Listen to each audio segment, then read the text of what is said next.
Hello and welcome friends. मैं हूं आकाश कोटनाला। आप देख रहे हैं yoga and Ayurveda science YouTube channel. दोस्तों, आज फिर से न्यू टॉपिक न्यू लेक्चर लेकर के मैं आपके बीच उपस्थित हूं। आज हम यहां पर हठ प्रदीपिका ग्रंथ में वर्णित सूर्यभेदी प्राणायाम के बारे में चर्चा करने वाले हैं। हठ प्रदीपिका ग्रंथ हो या फिर योग का कोई भी ग्रंथ हो, सभी ग्रंथों से संबंधित आपको चैनल पर 600 प्लस लेक्चर्स दिए जा चुके हैं। आप इन्हें देख सकते हैं, कुछ नया सीख सकते हैं। यहाँ पर हमने हठ प्रदीपिका ग्रंथ की सीरीज यहाँ पर प्रारंभ की है, जिसके अंतर्गत अभी तक मैं आपको 15 से 16 लेक्चर यहाँ पर दे चुका हूँ।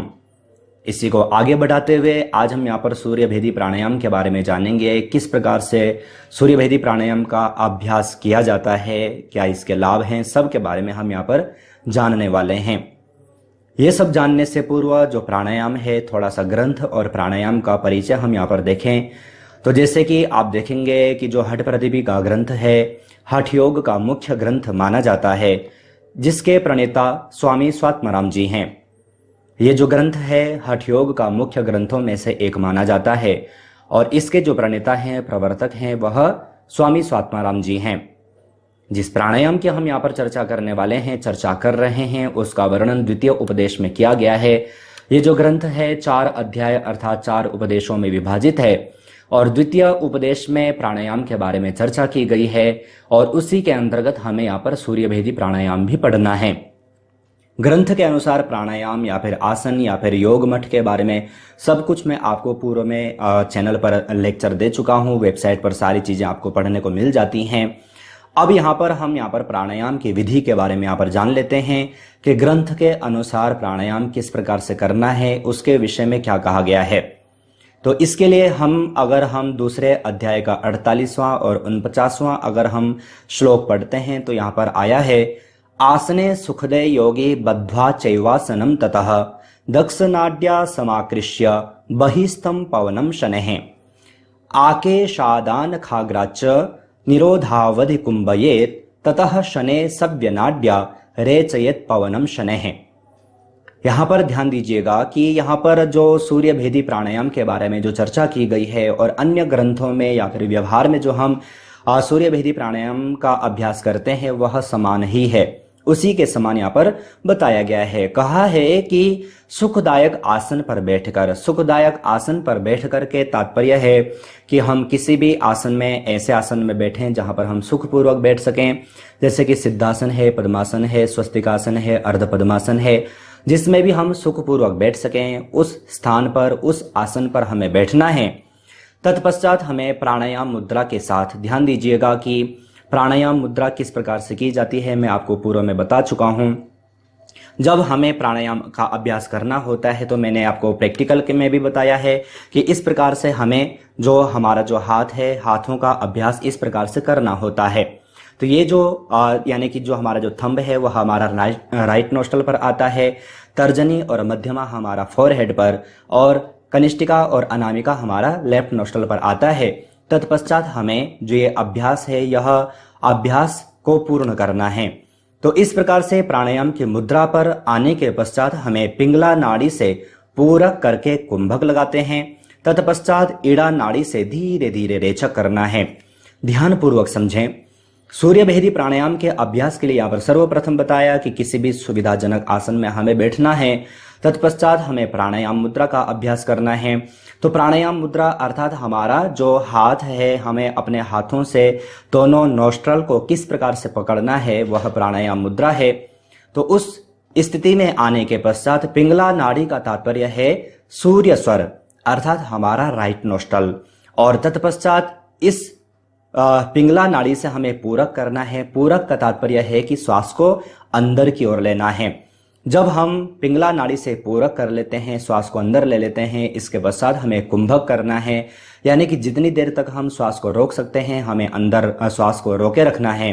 तत्पश्चात ईड़ा नाड़ी से श्वास का रेचन करना है, अर्थात बाईं नासिका से हमें श्वास को बाहर की ओर निकाल देना है। यहाँ पर आपने देखा कि नाड़ियों के बारे में यहाँ पर चर्चा की गई है। मैं पूर्व में भी आपको बता चुका हूँ कि हठ योग के ग्रंथों में 72,000 नाड़ियों के बारे में हमें पढ़ने को मिलता है उनमें से भी कुछ 14 नाड़ियां मुख्य मानी गई हैं, उनमें से भी 10 मुख्य हैं। उन 10 में से भी 3 नाड़ियां मुख्य हैं जो कि हैं इड़ा, पिंगला और सुषुम्ना। और उन तीनों में से भी सर्वश्रेष्ठ जो मानी गई है वह है सुषुम्ना नाड़ी। तो यहाँ पर आप ध्यान दीजिएगा, यहाँ पर कहा पिंगला नाड़ी, तो पिंगला नाड़ी हमारा जो राइट नोस्ट्रल होता है उसको कहा जाता है, और इड़ा नाड़ी हमारा जो लेफ्ट नोस्ट्रल होता है उसको कहा जाता है। और जब हमारे दोनों स्वर यानी कि सुषुम्ना का जब जागरण होता है जो कि मेरुदंड, तो उस दौरान जब हमारे दोनों नोस्ट्रल खुले होते हैं, दोनों से हम श्वास प्रश्वास कर पाते हैं, तो उस दौरान हमारी सुषुम्ना का जागरण माना जाता है। लेकिन ये सामान्य व्यक्तियों को नहीं होता। इसके अभ्यास के लिए योग, अगर हमें यह सिद्ध करना है तो योग का अभ्यास दृढ़ करना होगा। तो ये आपको यहाँ पर ध्यानपूर्वक समझना है कि किस प्रकार से हमें सूर्य भेदी का अभ्यास करना है, जो कि हम व्यवहार में भी देखते हैं। फिर जब हम इस प्रकार से अभ्यास करेंगे तो उसी को हमें बार बार दोहराना है। सूर्य भेदी का तात्पर्य यही है कि सूर्य स्वर का भेदन करना, अर्थात बार बार राइट नोस्ट्रल से श्वास लेना, कुंभक लगाना, लेफ्ट से श्वास छोड़ना, पुनः राइट से लेना, कुंभक लगाना, लेफ्ट से श्वास छोड़ना। तो यही प्रक्रिया अपनाई जाती है, इसे कहा जाता है सूर्य भेदी। और अगर जो हम इसका विपरीत करते हैं यानी कि लेफ्ट से लेते हैं और कुंभक लगाते हैं, राइट से छोड़ते हैं, तो उसे कहा जाता है चंद्र भेदी। तो ये सब के बारे में आपको वेबसाइट पर पढ़ने को भी मिल जाता है। ग्रंथ घेरण संहिता में भी मैंने आपको बताया था। अब थोड़ा सा दोनों ग्रंथों में भिन्नता है। अगर हम घेरण संहिता के अनुसार देखते हैं, देखो मैं अभी जो चीज आपको बता रहा हूं, अगर आप योग के स्टूडेंट हैं तो ध्यानपूर्वक सुने। जो दोनों ग्रंथों में जो डिफरेंस है, तो वहां पर घेरण संहिता में बताया गया है, महर्षि घेरण कहते हैं कि जब हम सूर्य भेदी का अभ्यास एक चक्र करते हैं, तत्पश्चात जब हम कुंभक लगा रहे हैं तो कुंभक के दौरान हमें जालंधर बंद का अभ्यास करना है। लेकिन यहां पर किसी भी प्रकार के बंध के बारे में चर्चा नहीं की गई है। तो ये यहाँ पर सूर्य भेदी की विधि यहाँ पर बताई गई है। आशा है आप अच्छे ढंग से समझ चुके होंगे। ग्रंथ के अनुसार इसके क्या क्या लाभ हैं, तो इसके बारे में 50वें नंबर के श्लोक में कहा गया है, कपाल शोधनम वात दोषग्नम कृमि दोष हृत पुनः पुनरिदम कार्यम सूर्य भेदन उत्तमम। अब यहाँ पर जब हम कोई भी व्यक्ति, कोई भी साधक सूर्य भेदी प्राणायाम का अभ्यास करता है तो उसे कौन कौन से लाभ देखने को मिलते हैं, ग्रंथ के अनुसार बताया गया है। तो कपाल शोधन अर्थात हमारा जो कपालीय क्षेत्र है, मस्तक जो क्षेत्र है, तो मस्तक प्रदेश को यह शुद्ध करता है। वात है, कफ है, इससे संबंधित समस्याओं को, रोगों को नष्ट करता है। साथ ही कहा कि कृमि रोगों को दूर करता है। कृमि अर्थात अगर उदर यानी कि पेट में अगर जो किसी के कीड़े इत्यादि होते हैं तो उनको भी यह नष्ट करता है। कौन? सूर्य भेदी प्राणायाम। तो ये यहाँ पर आपको जानना है। ग्रंथ के अनुसार मैंने आपको यहाँ पर बताया है। किसी भी एग्जाम में, इंटरव्यू में अगर आपसे पूछा जाता है तो आपको इसी प्रकार से बताना है और समझना है।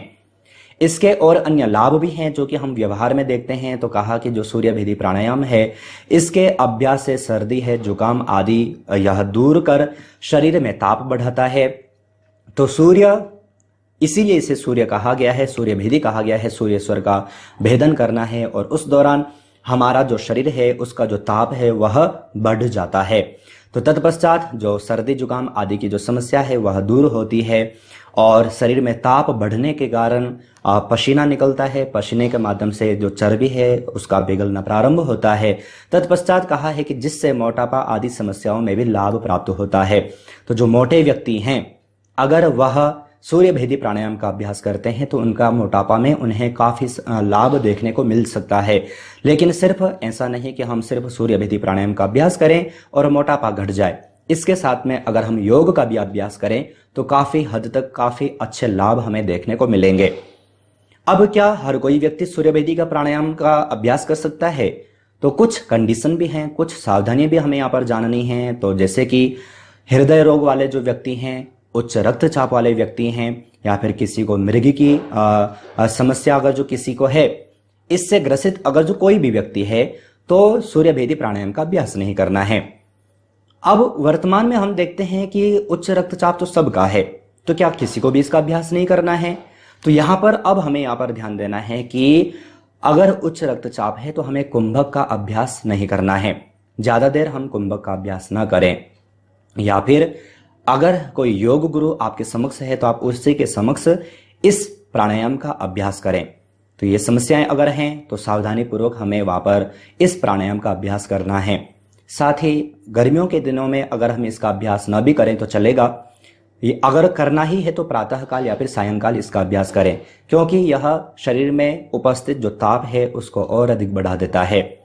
तो यहाँ पर सूर्य भेदी प्राणायाम के बारे में मैंने आपको अच्छे ढंग से समझाने का यहाँ पर प्रयास किया, ग्रंथ के अनुसार और व्यवहारिक तरीके से मैंने आपको सब कुछ अच्छे ढंग से समझाने का प्रयास किया। आशा है ये जो लेक्चर है आपके लिए काफी यूजफुल रहा होगा, आप अच्छे ढंग से समझ चुके होंगे। आप सभी जानते हैं लेक्चर के अंत में कुछ प्रश्न मैं आपको यहाँ पर देता हूं, अगर आप चाहें तो इनका सही आंसर छांट करके वीडियो के कमेंट बॉक्स में भेज सकते हैं। प्रथम प्रश्न आपको दिया गया है, निम्न में से हठ प्रदीपिका में सूर्य भेदी का वर्णन किया गया है प्रथम अध्याय में, द्वितीय अध्याय में, तृतीय अध्याय में या फिर चतुर्थ अध्याय में। तो कौन से अध्याय में सूर्य भेदी प्राणायाम के बारे में चर्चा की गई है आपसे पूछा गया है, सही आंसर छांट करके वीडियो के कमेंट बॉक्स में भेजिएगा।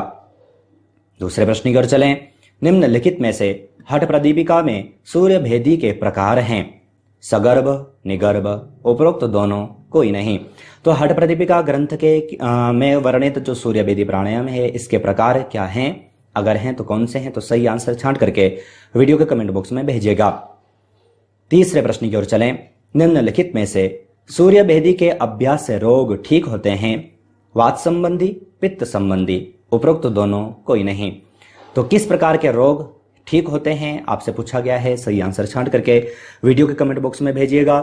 साथ ही आप सभी को बता दूं जो प्रश्न आप यहां पर देख रहे हैं, इसी प्रकार से प्रश्नोत्तरी सीरीज की चैनल की ओर से 3 ई बुक पब्लिश की जा चुकी हैं। एक में आपको 500, एक में आपको 1000 प्लस, एक में आपको 1500 प्लस MCQ मिल जाते हैं। तीनों ई बुक फॉर्मेट में है, तीनों में आपको योग के 10 से 20 ग्रंथों से संबंधित MCQ मिल जाते हैं। किसी को भी डाउनलोड परचेस करने के लिए वीडियो का कमेंट बॉक्स, वीडियो का डिस्क्रिप्शन बॉक्स आप चेक कर सकते हैं। चौथे प्रश्न की ओर चलें, निम्नलिखित में से हठ प्रदीपिका ग्रंथ में वर्णन किया गया है मिताहार का, प्रत्याहार का, उपरोक्त दोनों, कोई नहीं। तो किसका वर्णन ग्रंथ में किया गया है आपसे पूछा गया है, सही आंसर छांट करके वीडियो के कमेंट बॉक्स में भेजिएगा। आज हमने यहाँ पर हठ प्रदीपिका ग्रंथ में वर्णित सूर्य भेदी प्राणायाम के बारे में जाना। अगर आपके लिए जो लेक्चर है यूजफुल था तो वीडियो को लाइक जरूर कीजिएगा, साथ ही व्हाट्सएप और फेसबुक के माध्यम से अपने फैमिली फ्रेंड्स लोगों तक जरूर शेयर कीजिएगा। आप चैनल पर ज्वाइन बटन पर क्लिक करके चैनल के 3 प्लान में से कोई भी प्लान ले सकते हैं, चैनल से और अधिक जुड़ सकते हैं। इसी प्रकार से अन्य टॉपिक, अन्य लेक्चर के साथ आप सभी से फिर से मुलाकात होगी, लेकिन तब तक आप अपना और अपनी फैमिली का बहुत ख्याल रखिएगा। बाय।